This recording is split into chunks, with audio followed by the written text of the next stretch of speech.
Hai jagoan Heartology, selamat datang di Heart Talk Logy. Yang pada episode pertama kali ini kita akan membahas serba-serbi semua hal tentang serangan jantung bersama dokter subspesialis dari Heartology Hospital.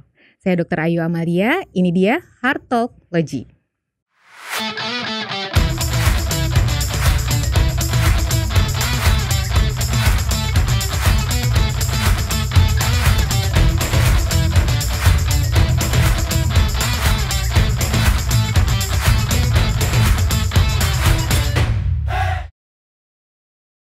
Bersama saya sudah ada Dr. Jajang Sinarja, spesialis jantung dan pembuluh darah, konsultan intervensi kardiologi. Yang pada saat ini terima kasih dok sudah bersedia hadir. Sama-sama Dr. Ayu. Bagaimana kabarnya hari ini dok? Luar biasa. Oke, baik. Dokter, kita langsung aja ya mulai berbincang-bincang sedikit padat tentang apa itu serangan jantung. Jadi yang mau saya tanyakan dulu pertama kali nih dok, sebetulnya serangan jantung itu apa dan bagaimana hal itu terjadi di dalam tubuh kita? Baik, serangan jantung itu adalah kondisi yang dialami oleh jantung karena pembuluh darah koroner mendadak tersumbat. Nah, kenapa bisa mendadak tersumbat? Pembuluh koroner itu pembuluh darah yang memberi makan otot jantung. Nah, pembuluh koroner itu mestinya mulus seperti pipa air, nggak ada sumbatan sama sekali. Tetapi dengan berjalannya waktu, artinya dengan umur bertambah, bisa menumpuk plak di situ. Nah, plak sendiri tidak sampai menyumbat. Plak itu menyebabkan aliran darahnya berkurang. Tapi suatu ketika, plak itu bisa tiba-tiba robek. Nah, robekan itu merangsang terbentuknya gumpalan darah. Nah, gumpalan darah yang terbentuk tiba-tiba itu menyumbat aliran darah secara total. Jadi yang tadinya masih ada aliran sekarang mendadak tersumbat total. Nah, karena tersumbat total itu aliran darah koroner sama sekali tidak ada atau tersumbat dan tidak ada aliran sama sekali ke otot jantung. Nah, itulah yang dinamakan serangan jantung. Jadi otot jantungnya tiba-tiba tidak dapat aliran darah. Jadi sebetulnya tanda dan gejala apa yang dirasakan sama seseorang jika dia mengalami serangan jantung ini dok? Nah, otot jantungnya karena tidak dapat aliran darah sama sekali, maka si pasien akan merasakan nyeri dada yang hebat, nyeri dada yang luar biasa. Kalau kita kasih skala 1 sampai 10, kita tanya biasa pasiennya, Pak, sakitnya kalau paling ringan 1, paling berat 10, Bapak kasih nilai berapa? Rata-rata pasti kasih nilai 9 atau 10 karena saking beratnya. Bahkan beberapa pasien bilang rasanya seperti mau mati aja begitu. Ya, ada yang bilang kayak didudukin binatang besar, ada yang rasa beban berat, rasa panas, rasa terbakar. Dan itu terjadi karena otot jantungnya sama sekali tidak mendapatkan makanan. Dan itu akan bereaksi juga seluruh tubuhnya. Biasanya pasiennya akan ada keluhan keringat dingin yang membanjir, basah kuyup biasanya. Dan seringkali juga disertai sesak nafasnya. Dan kalau sampai fatal, kadang-kadang pasiennya langsung nggak sadarkan diri karena jantungnya bisa mendadak berhenti akibat tidak dapat makanan sama sekali. Apakah hal ini bisa hilang dengan sendirinya dok? Atau apakah hal ini bisa terjadi berulang-ulang? Serangan jantung itu kondisi yang khusus, kondisi yang akut terjadi dan itu bukan kondisi yang kayak berulang-ulang ya hari ini kena serangan jantung, nanti hilang gitu enakan, besok kena lagi serangan jantung berulang tiap hari. Enggak, itu serangan jantung itu bukan setiap hari terjadi begitu. Serangan jantung suatu kejadian yang khusus terjadi dan itu kalau tidak ditangani itu akan menimbulkan konsekuensi yang berat buat si pasien. Jadi tadi saya ceritakan bahwa serangan jantung itu pembuluh darahnya tersumbat mendadak karena ada darah yang menggumpal di situ. Yang kalau kita tidak lakukan pertolongan apa-apa, tidak lakukan tindakan apa-apa, itu gumpalan darah akan terus ada di situ, aliran darahnya akan berhenti, tidak mengalir kepada otot jantungnya dan itu konsekuensinya otot jantungnya akan mengalami kerusakan. Jadi itu kalau tidak dilakukan apa-apa ya pasiennya bisa meninggal. Kalau pasiennya pun tidak meninggal saat pembuluh darahnya tersumbat mendadak, kalau dia bisa selamat begitu, dia akan mengalami penurunan dari si kerja jantungnya. Jantungnya kemampuan pompanya akan menurun dan besok-besok pasiennya akan mengalami keluhan cepat capek, sesak napas, nggak kuat, mau jalan sedikit udah capek rasanya begitu, gitu. Jadi bukan yang hari ini kena serangan jantung, tersumbat gitu, terus nggak diapa-apain dia ngalir lagi, terus pas besoknya serangan jantung lagi gitu, kesumbat lagi, nggak bisa begitu. Serangan jantung itu kejadian sekali dan itu berdampak besar terhadap si pasiennya. Nah, jadi apa yang harus dilakukan seseorang jika mengalami tanda-tanda seperti yang sudah dokter sebutkan tadi? Oke, baik. Jadi tujuan kita cerita-cerita ini supaya teman-teman Bapak Ibu nih bisa paham betul gejala itu, sehingga waktu gejala itu timbul bisa langsung melakukan tindakan. Nah, saya ulangi tadi, gejala itu kan nyeri dada yang hebat. Nyeri dada itu pada umumnya menjalarnya ke leher, ke sini, ke rahangnya bisa sampai ke atas, terus ke bahu, ke punggung, ke lengan, biasanya sebelah kiri, dan juga ke tubuh bagian atas biasanya. Ada banyak orang suka cerita, saya sakit dadanya sampai ke kaki itu kalau sampai ke bawah-bawah gitu biasanya malah bukan jantung, jadi ke tubuh bagian atas. Dan yang paling penting disertai dengan keringat dingin yang membanjir. Jadi kalau ingat 2 aja itu gejala yang paling khas, nyeri dada yang hebat, menjalar, disertai keringat dingin membanjir, itu harus curiga serangan jantung.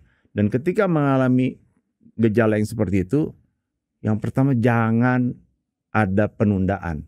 Jadi biasanya masyarakat tuh suka kerokan dulu, minum apalah dulu yang panas-panas gitu supaya reda, begitu tunggu dulu, atau keluhannya malam-malam, tengah malam, terus pikir siapa tahu tidur enakan besok pagi saya mau pergi ke dokter. Jangan, tidak boleh ada penundaan. Begitu rasa seperti itu, curiga, langsung harus pergi ke rumah sakit terdekat yang memiliki sarana dan tenaga dokter yang memadai untuk melakukan pertolongan yang tepat dan cepat gitu. Iya. Jadi sebetulnya angin duduk itu nggak ada ya, Dok? Angin duduk itu adalah kayak istilah awam untuk menggambarkan nyeri dada yang kita sebut secara medis anggina. Ini anggina bahasa medis, nggak ada hubungan sama angin, enggak. Itu angin duduk, itu sama dengan nyeri dada yang disebabkan karena penyakit jantung koroner. Tetapi ini kalau yang kita jelaskan angin duduk itu kalau nyerinya hebat banget, itu bisa jadi itu adalah serangan jantung sebetulnya. Cuma masyarakat awam bilangnya itu angin duduk, padahal itu serangan jantung, bisa jadi itu. Gitu. Oke, baik, Dok. Nah, kalau yang selama ini masyarakat tahu kan sebetulnya yang namanya serangan jantung itu kan harus dipasang ring tuh, Dok. Nah, jadi bisa dokter jelaskan nggak? Apakah memang harus selalu dipasang ring atau emang ada medikamentosa atau pengobatan tertentu yang bisa dilakukan sebelum pasang ring? Ya, jadi apa yang akan dilakukan dokter ketika seorang pasien datang ke rumah sakit dengan keluhan yang tadi, itu dengan cepat kita bisa menentukan diagnosis serangan jantung. Kadang-kadang orang suka tanya, kok bisa secepat itu sih bilang serangan jantung? Baru juga dilihat 5 menit, 10 menit kok dokternya udah bisa bilang ini serangan jantung. Itu memang khas. Dari keluhan pasien kita sudah bisa menduga ini serangan jantung itu sekitar 90% gitu. Jadi kalau pasiennya punya faktor-faktor risiko yang khas, misalnya katakanlah pasiennya laki-laki umur 60 tahun lalu obes pasiennya, ada riwayat kencing manis, ada riwayat darah tinggi, merokok, dan itu kan bisa kita ambil datanya dalam waktu singkat. Ya, dokter Ayu bisa bayangkan pasiennya tiduran terus, Pak sakit dadanya, iya. Bapak merokok, iya. Bapak darah tinggi, iya. Bapak gula, iya. Gemukan kelihatan, obes kelihatan, itu dalam 5 menit saya bisa tahu. Lalu lakukan rekaman EKG, itu sambil ditanya perawatnya bisa siapkan rekaman itu dalam 10 menit sudah kelihatan. Dan rekaman itu sangat khas. EKG itu kalau serangan jantung itu enggak perlu dokter jantung. Itu bahkan perawat IGD yang terlatih sering nangani pasien serangan jantung, itu perawat pun bisa lihat langsung. Ini serangan jantung. Bahkan perawat pun yang terlatih dia bisa lihat, dok serangan jantungnya itu di bagian otot jantung bagian depan gitu. Itu sebabnya bisa sangat cepat kita menentukan. Dan begitu kita tentukan dari 2 hal itu tadi, keluhan dan rekamannya, dokter jantung langsung putuskan ini harus dipasang ring. Karena jalan keluar atau pertolongan yang paling bukan akurat, paling definitif, paling menolong, solusi yang paling tepat adalah dipasang ring. Dipasang ring itu artinya si pembuluh darah yang tadi tersumbat sekarang dibuka lagi dengan dipasang ring. aliran yang tadinya mampet sekarang mengalir lagi langsung. Dan itu pemasangan ring itu suatu tindakan yang bisa dilakukan dengan sangat cepat. Kalau timnya sudah siap, pasiennya setuju, dalam waktu 1 jam itu sudah bisa terpasang ringnya, gitu. Ya. Dok, apakah memang pada serangan jantung ini harus langsung dipasang ring, Dok? Kan banyak juga yang takut gitu loh, Dok. Artinya apakah nggak ada obat-obatan dulu yang bisa diberikan untuk menstabilkan kondisi sebelum dipasang ring? Itu gimana menurut dokter? Ya, ini selalu jadi pertanyaan pasien atau keluarga pasien. Dok, nggak bahaya tah? Gitu ya. Bahasa anak muda ya. Nggak bahaya kah kalau lagi kondisi serangan begitu langsung pasang ring? Boleh nggak tunggu dulu, stabilin dulu gitu. Nah, saya sering kali kasih ilustrasi sama teman-teman tuh kayak gini nih. Ini saya kasih contoh ini ya. Tangan saya ini kasih karet ya, sambil ngobrol kita kasih karet begini. Ini aliran darah ke tangan saya ini tersumbat. Ini enggak sumbat-sumbat amat, ini masih ada aliran. Tapi kalau di jantung tersumbat tuh betul-betul total tersumbat. Jadi kita sambil ngobrol-ngobrol nih, alirannya nggak ada sama sekali tuh ke otot jantung. Dan pertanyaan saya, kapan waktu terbaik untuk membuka ikatan di karet ini supaya dia bisa kita selamatkan? Secepatnya. Beda nggak kalau kita buka sekarang sama bukanya besok? Nah, masih ada nggak tuh jarinya tuh kalau besok dibuka? Nah, udah rusak semua. Bisa nggak kita stabilin dulu aja gitu, kita tiup-tiup, kita kasih salep, kita kasih minyak, kita gosok-gosok, besok baru kita buka. Ya udah mati kalau besok kita buka. Nah, ini hal yang sama terjadi dengan otot jantung kita. Ketika dia tersumbat total, lalu pasien atau keluarga pasien minta, dok distabilin dulu aja, kasih obat. Tidak ada satu obat pun yang bisa membuka sumbatan itu.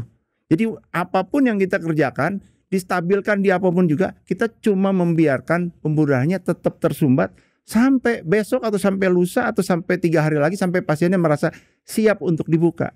Udah terlambat. Yang kita butuhkan adalah secepat mungkin pembuluh darahnya dibuka supaya darahnya mengalir kembali. Setelah itu baru stabil pasiennya. Dan itu sering kali kita dapat pasien seperti begitu. Pasien-pasien yang datang dalam kondisi sakit dada yang hebat banget, lalu kita pasang ring, keluar dari ruangan minta pulang. Karena apa? Langsung enak dia. Karena begitu aliran darahnya terbuka lagi, langsung plong. Yang sebaliknya juga ada. Saya berapa kali dapat pasien nggak mau dipasang. Nanti dok, keluarga mikir dulu, diskusi dulu. 1 hari, 2 hari, tambah berat malah kondisinya karena aliran darahnya nggak terbuka. Akhirnya hari ketiga baru bilang, dok, udah setuju, minta buka aja. Begitu dibuka, langsung enakan gitu. Ya tahu gitu dari kemarin dok dibuka langsung enak gitu. Jadi jelas ya. Jadi tidak ada istilah kita stabilkan dulu baru kita pasang ring. Justru dipasang ring nanti pasiennya stabil habis itu. Gitu. Iya. Nah terus kalau untuk pemasangan ring sendiri dok, kira-kira berapa hari pasien harus rawat inap di rumah sakit? Nah, pasien sekarang kalau kena serangan jantung sangat singkat dirawat di rumah sakit. Cuma 3 hari. Mungkin saya cerita sedikit dulu tahun 55 Presiden Amerika Serikat Dwight Eisenhower itu presiden ke-34 kena serangan jantung, belum ada teknologi pasang ring, itu seluruh dokter-dokter kepresidenan panik karena ini presiden yang kena serangan jantung. Dirawatnya berapa hari? 42 hari bed rest total. Nggak berani diapa-apain saking takutnya. Itu pun hasilnya tidak sebagus sekarang. Sepanjang hidupnya dia masih kena lagi 7 kali serangan jantung. Dengan udah bed rest segitu lamanya. Sekarang kalau pasien kena serangan jantung, hari pertama datang kena serangan jantung nih, 1 jam kita pasang ring, masuk ICU, besok keluar dari ICU, pindah ke ruang rawat biasa, besoknya pulang. Dan pasiennya kalau dia rajin minum obat, kontrol teratur, faktor risikonya dikontrol, dia bisa sehat seterusnya gitu. Iya. Jadi kualitas hidupnya memang meningkat pesat ya dok ya dibandingkan dengan yang perawatan atau bed rest lama dibandingkan dengan zaman dulu. Berarti sebetulnya kita termasuk yang beruntung ya dok ya. Jadi saya selalu bilang serangan jantung sih memang tetap aja menakutkan. Tapi kamu beruntung kalau kena serangan jantung zaman sekarang dibandingkan 50 tahun yang lalu. Karena kalau zaman sekarang metode penanganannya sudah ketemu, harus dipasang ring. Ringnya juga, ring itu ditemukan sekitar tahun 80-an. Jadi udah 40-an tahun, ringnya udah makin bagus, alat-alatnya makin bagus, dokternya skillnya makin baik. Jadi kalau kena serangan jantung sekarang nggak perlu takut, asal tahu secepatnya datang ke tempat yang tepat, ditolong, 95% tertolong. Oke, amin. Nah, semoga nggak ada lagi hal-hal yang bisa menghambat pasien untuk mendapatkan treatment yang lebih baik ya, Dok ya. Artinya yang the best lah untuk saat ini. Iya. Jadi kemana pasien-pasien ini atau orang-orang yang merasakan nyeri dada yang hebat ini harus pergi sebetulnya, Dok? Begitu mereka merasakan gejala tersebut. Ya, kita berharap pasien tidak salah pergi ya. Bisa saja pergi misalnya, aduh saya sakit dada ya, jangan-jangan serangan jantung. Pergi ke, minta maaf saya tidak bermaksud underestimate, tapi pergi ke klinik 24 jam misalnya gitu. Ketemu sama dokternya, dia bisa mendiagnosis serangan jantung tapi tidak bisa melakukan pertolongan yang definitif. Oh Pak, Bapak serangan jantung. Lalu dia suruh lagi pergi ke rumah sakit yang memang bisa melakukan. Atau pergi ke rumah sakit yang tidak ada tenaga atau sarana untuk melakukan pemasangan ring. Nah, kalau pergi ke situ, Pak, Bapak serangan jantung ini, kita nggak bisa nih pasang ring di sini. Bapak mesti pergi ke rumah sakit sana. Itu penundaan. Jadi bisa habis waktu 1-2 jam, 3 jam, dan pasiennya belum tertolong juga. Cuma diterima lalu didiagnosis lalu diminta lagi pergi ke rumah sakit yang lain. Jadi dengan informasi ini kita berharap bahwa pasien bisa memahami ada rumah sakit yang memang khusus bisa melakukan tindakan pemasangan ring dengan cepat gitu. Jadi harus segera dibawa ke rumah sakit yang memang tepat untuk melakukan tindakan ini. Oke, baik. Jadi apakah ada tata laksana medikamentosa atau minum obat, Dok, dalam kasus ini? Ini memang kalau di tempat misalnya bukan di kota besar ya, di kota kecil tidak ada sarananya begitu, ya tentu saja kita harus melakukan hal yang tetap menolong pasien alternatif dari pasang ring. Itu memang ada obat, namanya secara medis obatnya trombolitik. Kalau secara sederhananya obat ini punya kemampuan, kekuatan untuk menghancurkan gumpalan darah atau melumerkan gumpalan darah. Dan obat ini dipakai memang, ya dipakai pada saat dulu masa-masa kita belum ada teknologi pasang ring. Obat ini dipakai untuk menolong pasien yang kena serangan jantung. Nah, obat ini harus diberikan sesegera mungkin. Jadi kalau pasiennya datang dan ada dokter, ada obatnya ini, selama tidak ada kontraindikasi untuk pemberian obat ini, kita akan kasih obat ini. Obat ini diberikan lewat infus selama 1 jam atau 1,5 jam begitu. Obat ini akan melumerkan gumpalan darahnya sehingga aliran darahnya bisa mengalir kembali gitu. Oke. Nah, selanjutnya nih, Dok, apakah jika seseorang pernah mengalami serangan jantung, lantas mereka harus mengkonsumsi obat-obatan tertentu dalam jangka waktu yang lama atau seumur hidup, Dok? Ya, kalau udah serangan jantung, pasien harus minum obat seumur hidup. Nah, ini sering ditanyakan oleh pasien, Dok kan udah pasang ring, kok masih minum obat? Itu dua hal yang berbeda. Pasang ring itu membuat pembuluh darah yang tersumbat terbuka kembali, alirannya bagus lagi. Minum obat untuk mencegah supaya sesudah terbuka itu tidak tersumbat lagi. Obat itu menolong supaya darahnya nggak menggumpal lagi, supaya plaknya nggak tumbuh lagi. Nah, itu harus diminum seumur hidup karena dia sudah pernah mengalami satu kejadian di mana pembuluh darahnya tiba-tiba tersumbat mendadak oleh gumpalan darah. Kita harus menjaga supaya hal itu tidak terjadi lagi. Dan itu obat itu pencegahan seumur hidup supaya tidak terjadi lagi. Harus diminum seumur hidup obatnya. Oke. Baik, Dokter, terima kasih banyak atas penjelasannya. Namun sekarang saya ingin dokter menyampaikan sepatah dua patah kata nih, Dok, bagi jagoan heartology yang mendengar, bagi yang belum pernah merasakan serangan jantung ataupun bagi para penyintas serangan jantung, kira-kira apa pesan dokter untuk mereka? Yang pertama adalah mesti kenal dengan gejala-gejala serangan jantung. Jadi itu kalau sudah tahu gejala-gejalanya seperti yang saya jelaskan tadi, bisa aware, bisa waspada bahwa ini harus segera mencari pertolongan. Dan jangan menunda untuk mencari pertolongan, cari pertolongan ke tempat yang tepat sesegera mungkin. Dan ini soal pasang ring harus dipahami, ini sesuatu yang sudah banyak yang tahu, tapi banyak juga masyarakat yang masih seperti, kenapa sih mesti dipasang ring, bahaya apa enggak. Nah, ini metode pasang ring ini sudah sangat terbukti sebagai metode pertolongan untuk pasien serangan jantung yang betul-betul menolong pasien yang kena serangan jantung itu menurunkan angka kematian sampai sedemikian rupa. Dulu sebelum ada pasang ring itu angka kematian bisa sampai 30-40%. Sekarang dengan metode pasang ring segera itu angka kematian turun di bawah 4%. Jadi ini kita berharap bahwa teman-teman pasien yang seandainya kena serangan jantung sudah paham bahwa pertolongan yang utama adalah dengan segera dipasang ring. Dan setelah dipasang ring, apakah bebas begitu saja? Tidak, itu harus dijaga supaya jangan kena serangan lagi di kemudian hari. Obatnya harus diminum teratur, pola hidupnya harus dirubah. Pola hidup yang tadinya tidak sehat harus dirubah supaya pola hidupnya sehat, faktor-faktor risikonya dikendalikan supaya dia tidak kena lagi nanti serangan jantung di kemudian hari. Gitu. Oke, baik. Terima kasih banyak Dokter Jajang atas sharing ilmunya yang bermanfaat pada kali ini. Terima kasih juga kepada Jagoan Heartology yang udah menemani dari awal sampai akhir acara. Untuk episode selanjutnya, kira-kira kalian mau bahas topik tentang apa lagi sih? Jangan lupa tulis di kolom komentar. Like, share, follow, dan bunyikan lonceng untuk bisa update tentang podcast Heartology selanjutnya. Saya Dr. Ayu Amalia undur diri. Bye!